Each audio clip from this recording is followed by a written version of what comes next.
Hey, this is the Derpveloper, and we're back again in our Arma development series. We are still working on our SQF Basics primer series, and what I'm going to do is I'm going to switch it up again. Sorry to be kind of all over the place. However, I want to stray away from the whole Google Slides presentation kind of um, thing that I was doing before. It just feels too scripted and it doesn't feel natural. And if something doesn't feel natural to me, then I just can't do it right, and I just don't like it at all. So we're gonna kind of wing it. I'm just gonna go over directly in the wiki because again, why reinvent the wheel? Most of the information I was getting for my videos was from the wiki anyway. So might as well just go straight to the source. No need to reinvent the wheel. And I can expand on topics that the wiki doesn't necessarily go over. So let's get started. In my last video we went over variables, but I forgot to include magic variables, which is okay because magic variables are a bit different in that while they're still storage containers for data, they are engine maintained variables that serve a specific purpose within a given scope, and they are often used by the engine to push data to a given script or code fragment, as it says there. They are usually no longer present after leaving the scope, so after the code executes and makes use of these magic variables, they are no longer present afterward. They kind of auto clean, whatever. So the most frequently used magic variable probably is underscore this, which is used to make arguments of a script call visible and accessible to the script. So if we look at underscore this, it's going to take us to another page, and there's a few different types of underscore this, but for our purposes, let's just focus on this one. In scripts/functions, the given arguments that were passed by a call exec, exec_vm, or spawn. For the arguments in scripts executed by mission made, we don't need to worry about that for now.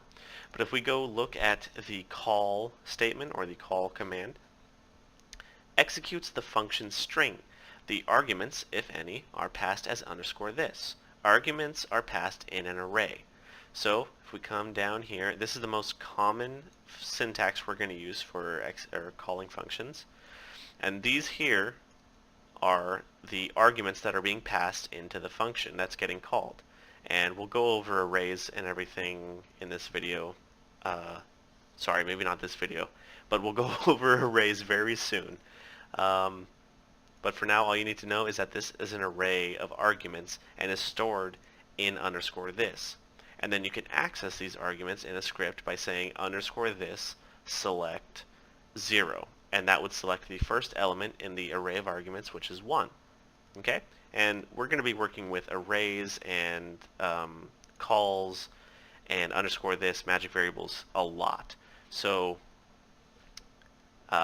for now, let's not focus too much on it because we'll eventually go into more detail on it. However, underscore this, you should know, stores the arguments from a call or exec or blah blah blah. Basically, it stores all the arguments for later use. Pretty handy. The next magic variable is underscore x. And basically, other uses of magic variables can be seen in for each, where the current element can be accessed via underscore x and the current index with underscore for each index. So if we go look, if we click on this here, it's just going to take us back to this page. But if you look at the for each statement, we'll come down, and the first one says underscore x set damage 1 for each units group player. Don't focus so much on what this is doing. It's basically finding the player, what group the player is in, selecting all the units within it, and then it loops through them. So for each unit in the player's group, set x, set their damage to 1. Basically, x is selecting each unit in the group. So, sorry, it's better than having to try and find each unit individually, and then once you find those units, or whatever units you want, then having to have some sort of variable to store each unit in and then setting their damage to 1. This eliminates that by storing each unit in underscore x. And we'll be using this a lot as well, so you'll get to see that in action. But that's what underscore x does. And then what it was talking about for each index, that just grabs the actual index, the number index of the selected element. I can demonstrate that later. Don't worry about that for now. In the condition of the extended syntax of count variable underscore x refers to the current tested element. So anything where you're looping through more than one object, underscore x is going to refer to that element. So that way you can manipulate it without, again, having to create a whole new variable just to store the element that you want to manipulate. Triggers also define this list and this trigger, which is, however, only accessible within the activation or deactivation script. So if we go to this list, it'll take us back to the underscore this page that we were on. And for triggers, condition or on activation / deactivation line, which is only accessible within the actual editor, an array of objects that are currently fulfilling the trigger's condition. So basically, any objects that are in a trigger is going to be stored in this list. This list just gets the array of all the objects that are within that trigger and are currently fulfilling the condition for that trigger. Same thing for waypoints. It's just an array containing all group members that completed the respective waypoint. This list in a trigger's deactivation field seems to be undefined and should not be used. It will either return an empty array or possibly the contents of a different trigger. So, got it. Don't use this list in the deactivation field of a trigger or waypoint. Another one is this trigger, which just refers to the trigger itself. So if we were to hint a string, if we were to make a hint to display text with this trigger, or if we were to have the trigger make a hint and we used this trigger, it would just return the name of the trigger. I can demonstrate that later on. It's not a huge deal, but it is good to know what these are and what they do. Especially this list, we will use this eventually.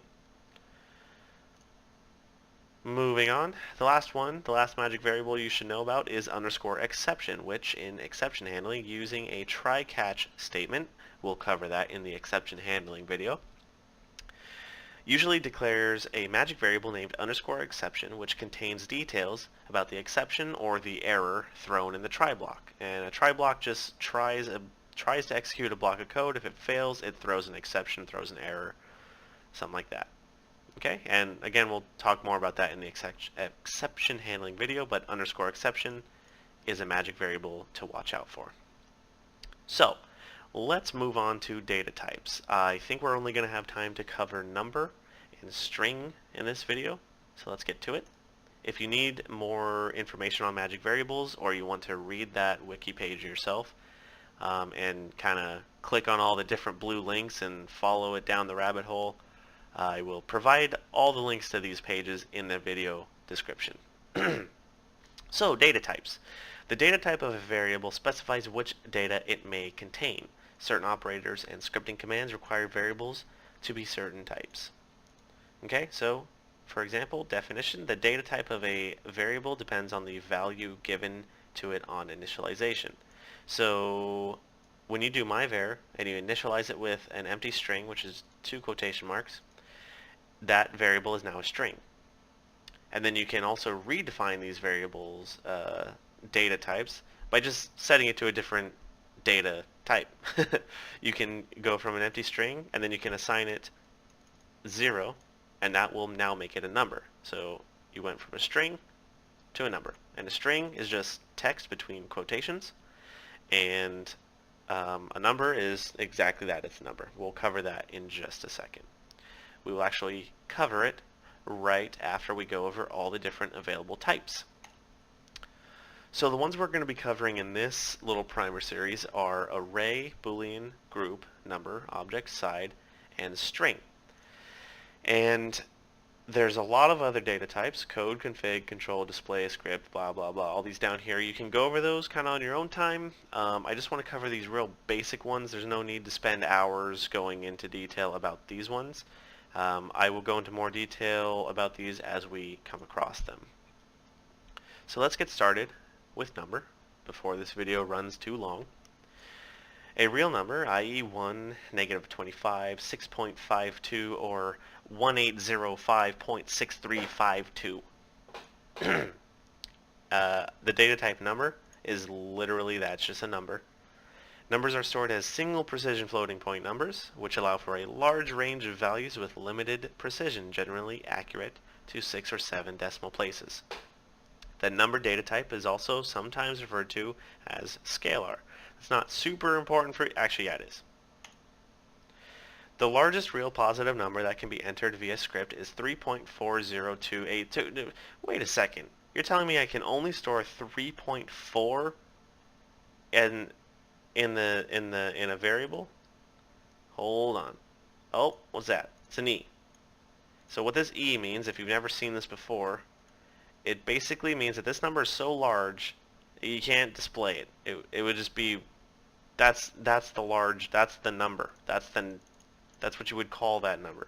3.4028235E38. It's massive. So don't ever worry about storing a number too big unless you're purposely trying to break it, I guess. And you purposely do 3.4028235E39 just to see what would happen.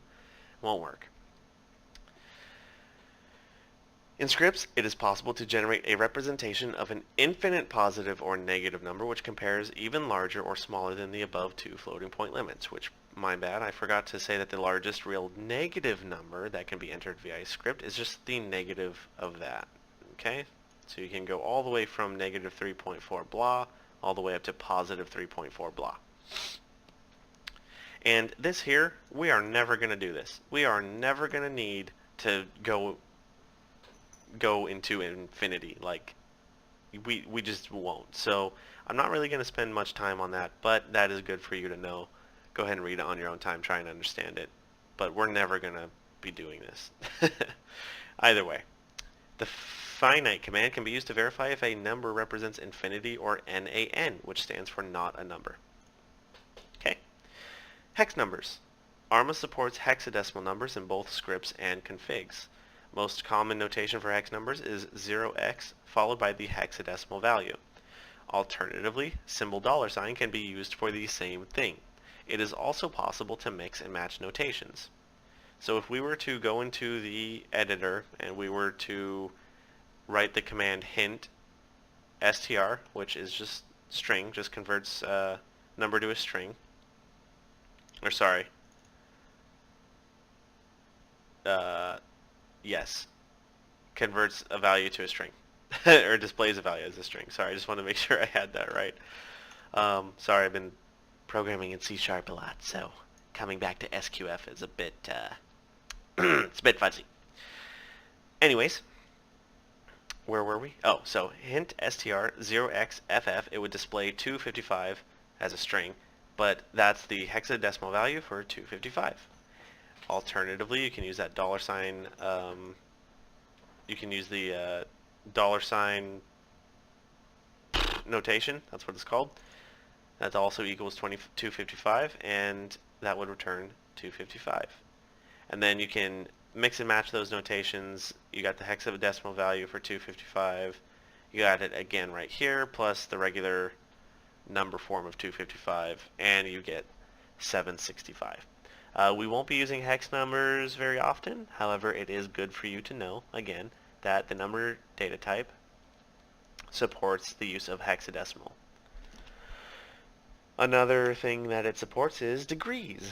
Degrees are a poetic license used to indicate a number returned from functions like a cos and a sine. And basically, poetic license just means it kind of strays away from conventional logic or rules. It can bend the rules just a bit, but its special properties are that it will always supply a value from 0 to 360. Radians, another poetic license for a number, used in angular math computations with commands like rad and deg, or radians and degrees, or radius and radians? Yes, radians. And again, these are something we're going to use very seldom, but it is a good thing for you to know. It's all part of the learning process.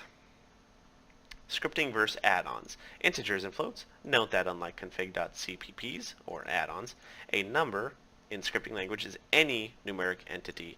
You don't have to worry about having to designate it with float or integer. It's not the same as a config's integer or float. Number covers both types of numbers. And don't worry about that. If you don't understand it, it's fine. It's just some additional jargon that you don't really need to know. Just know that number covers both integers, which are just a regular number like 1 or 360, and it also covers floats, which are like 6.52, 1805.6352. Consider it a float or a double, but we're not going to cover it. We're not going. That's just the end.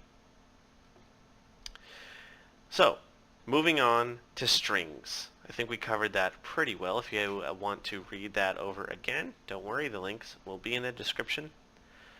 Moving on to strings. Strings are super easy. A string is a variable type that can contain text.